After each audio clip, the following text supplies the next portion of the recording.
Hey guys, this is Blogovision. Let's talk about the WTF moments of Eurovision 2019 that just happened in Tel Aviv. We have a lot to discuss, so let's not waste time. Come on.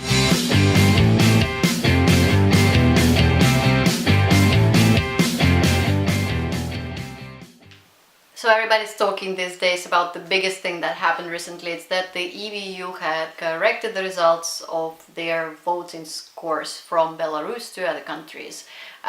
What happened is, if you didn't know, it's that the Belarusian jury was disqualified just a day before the final, and the results that the jury gave for the grand final, two countries were basically cancelled, annulled, and then according to EBU system, the new scores have been aggregated through four countries: Azerbaijan, Russia, Georgia and Armenia, and unfortunately there was some human mistake, the result of which was that the scores were given in the reverse order from the lowest countries, like that Belarus would probably vote for to get biggest scores, and the top countries got nothing from Belarus. So later on, of course, there was a lot of debate. The whole system of aggregation was figured out and disclosed by many people, and then there were a lot of complaints.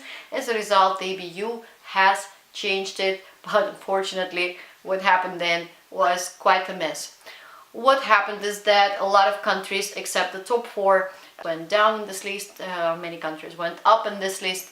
Some got one place lower, one place higher in the final rating in the chart, and some even got 2 spots as high. So what happened is that Sweden actually got one place higher, making it Norway actually go one place lower. That of course caused a lot of fuss. And my WTF question is, why? Not that I dislike John Lundvik. I mean, the song is great, the singer is great, his ladies are helping him, doing a great job, and the song is a very feel-good song. Is it too late for love?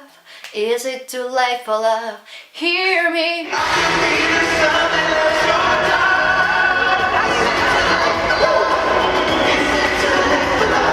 Well, let's be honest, jury votes practically every year for Sweden, not regardless of the song, but practically since the quality of Swedish performances is usually very high.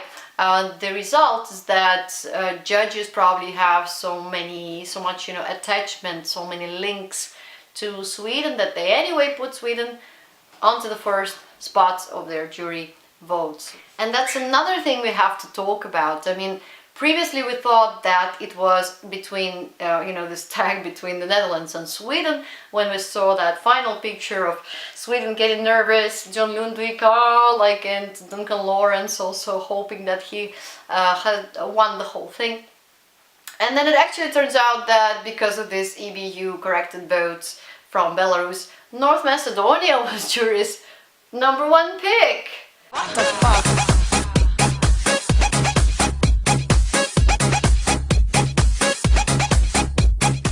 Okay, you might think, okay, so what's the big deal? North Macedonia or Sweden got the top scores from the jurors. Well, actually, if you think about it, it matters a lot, because North Macedonia was deprived of this moment of excitement, of happiness, of thrill, when they would be juxtaposed to the Netherlands and announced as one of the last, basically the last, to get the scores. So it could be between the lady and the guy, and in the end it was between Sweden and the Netherlands. As little as the difference seems, it actually matters quite a lot. Those moments of happiness or disappointment will never be shown on the big screen, will never be as big, as appreciated, as emotional as they could have been. Not to mention that some countries were deprived of their positions, such as Norway went 1 position down, Azerbaijan went 1 position down, causing a lot of disagreements over there in Azerbaijan, who were already celebrating his #7th position.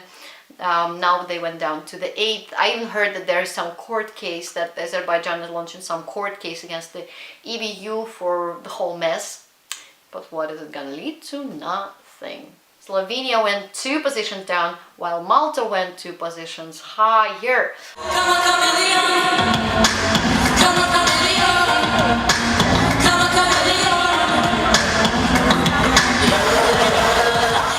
And for Malta, that would be something to celebrate. For the previous 2 years, they hadn't even managed to go to the finals, so that, and now they not only managed to get to the finals, but actually they went to the 14th position, which is quite respected.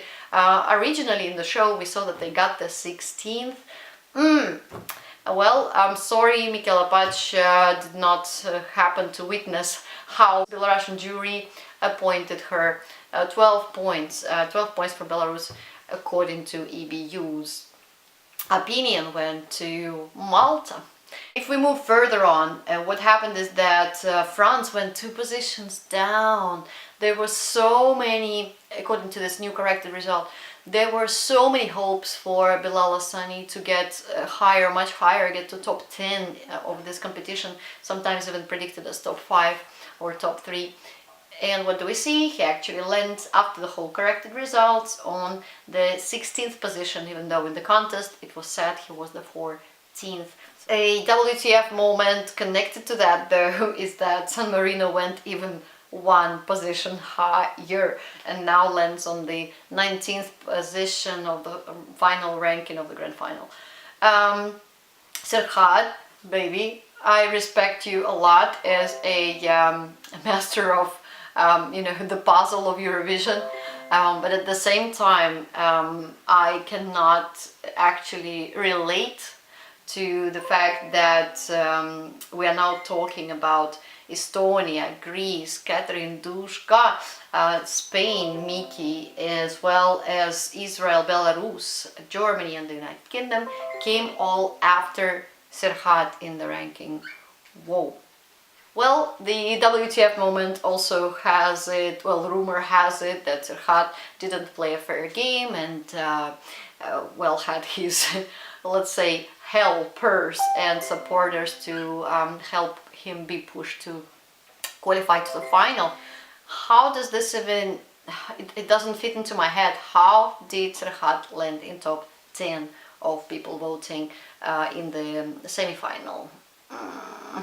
Okay, the first semi-final was not that strong, it was pretty weak compared to the second one, but still, I don't think it's na-na-na, baby. We are not talking just na-na-na in this case. Na-uh-uh. Why this rush to run away?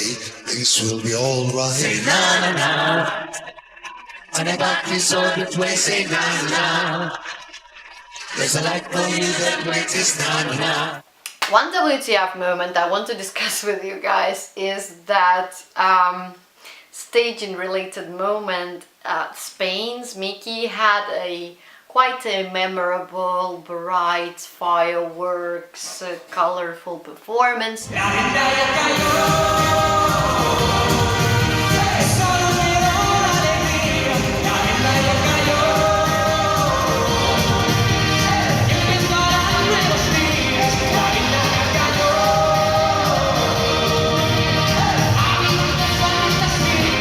But everybody asked the same question, and so did I.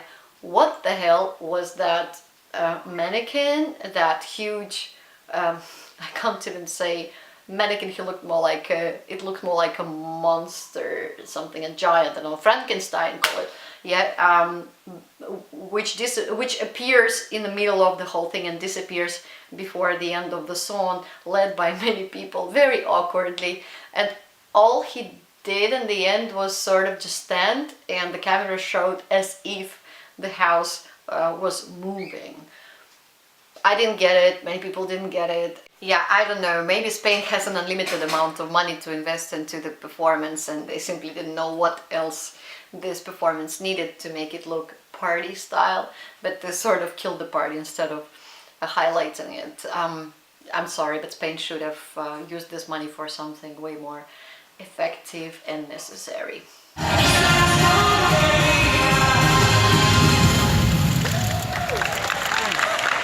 And the big surprise for me was how low Catherine Dushka ended up, Greece ended up in the finals. Did you see only the 21st spot, even after San Marino. How is that possible in principle?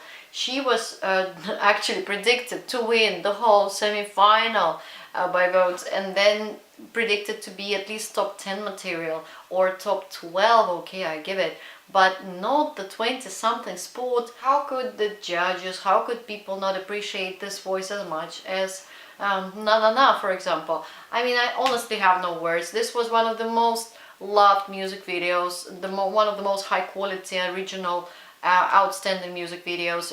They tried to reproduce so much of the staging to be closer or resemble the original video, and usually people relate to that, people like that, they want to see something. If they enjoyed the music video, they would enjoy as well seeing it in the live performance.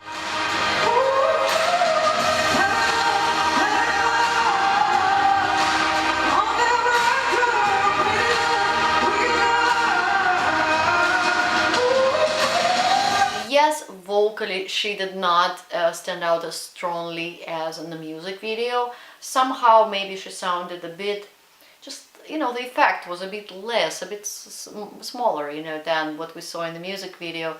But those who saw this for the first time, I'm surprised that they didn't rate it as high.